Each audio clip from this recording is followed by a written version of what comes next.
Hello and welcome to another Dragon Ball Sparking Zero character breakdown video.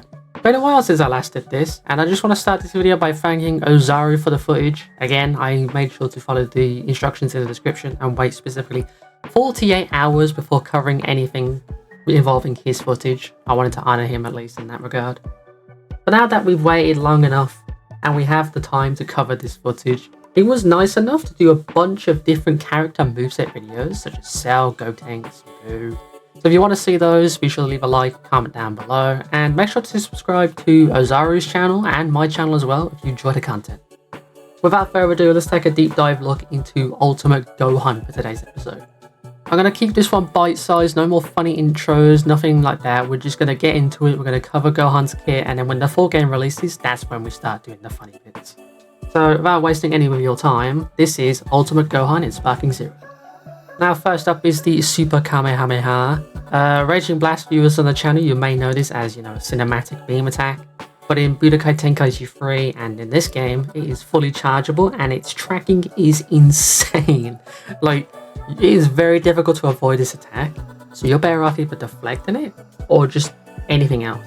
You could probably absorb it if you play Dr. Gero, or you can even beam clash with it, it's up to you. However, dodging and avoiding beam type moves in this game has become so much more difficult compared to beam attacks in Budokai Tenkaichi 3 that there's a whole new layer to how good these attacks are now. And the beam looks incredible too, the way it rips the environment apart when it fires, and just the visual effects look gorgeous. I'm not going to stop gushing about how this game looks. But purpose-wise, it is, a projectile beam. It's straightforward, to the point, you get the idea. The charging is added damage. You can just fire off immediately if you wish to. Next up is a move called Fierce Combination. Now this part confuses me because I don't believe Ultimate Gohan had a significant rush type move outside of his ultimate attack. But the reference they used for this rush attack for Ultimate Gohan is the move he used against the robots in this Universe Survival Saga. He span that one robot around and threw him at the cliff and then followed up with a bunch of ki blasts.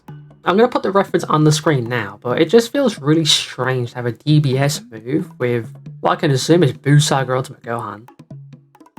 So that gives me the impression that this is not a Saga specific Gohan, it is just Universal Ultimate Gohan.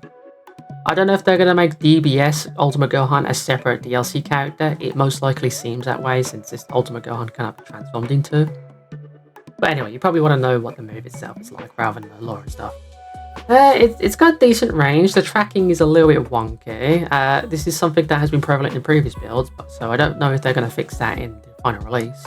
The move does okay damage and is honestly not that difficult to land unless you're far away, in which case not only will the opponent see the cinematic and easily dodge it, but they'll also be able to block it in time, counter it.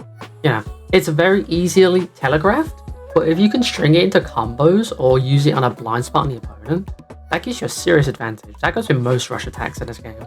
But yeah, the move is solid overall. The cinematic is a little bit iffy, but I do like the idea of the move. Just a bit strange that DBS Gohan's move is on this Ultimate Gohan, but we'll have to wait and see if this is specifically Z Ultimate Gohan or if this is just a Universal Ultimate Gohan. Only time will tell. Power Up to the Very Limit is an iconic power-up type move from the Budokai Tenkaichi 3 games, okay. It's a very iconic move from the Budokai Tenkaichi games. Basically, all it does is it gets you free high tension. It gives you a free ultimate, basically. So, something I've noticed when looking back at the footage for this is that when Ozaru uses the ultimate normally, compared to when he uses it with Power Up to the Very Limit, there is a slight damage dent when it comes to how much damage it does overall. I don't know if it's because Broly just has more defense than most characters, or just the damage output gets affected because, free ultimate. Still, very, very, very odd stuff. I don't know if that's a bug or if that's intentional, but I'll have to wait and see.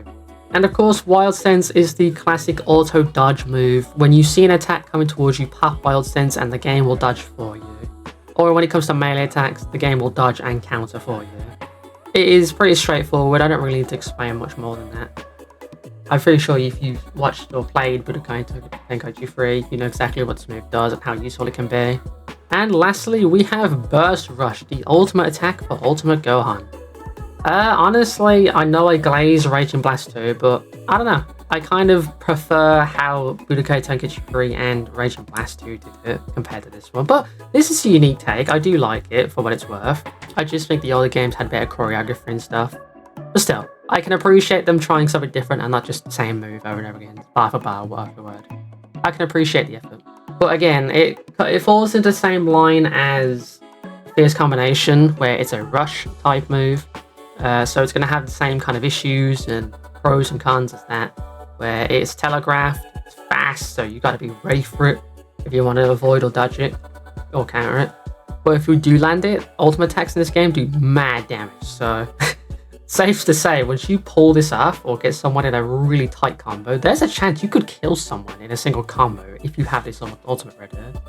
But overall, I'd say Burst Rush is a pretty solid rush type move. Definitely a strong contender for one of the coolest rush attacks in the game so far. But again, I have to wait and see until the full game comes out, see if there's any more contenders in that regard.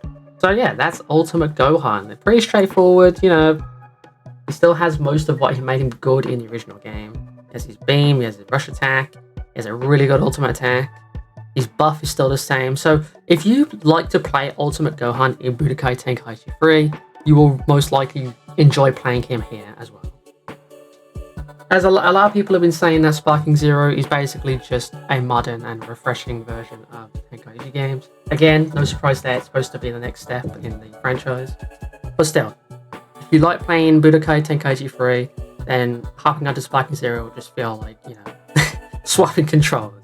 It is bar for bar pretty much the exact same game in terms of controls, but with some added extra features and some cool stuff on top of that.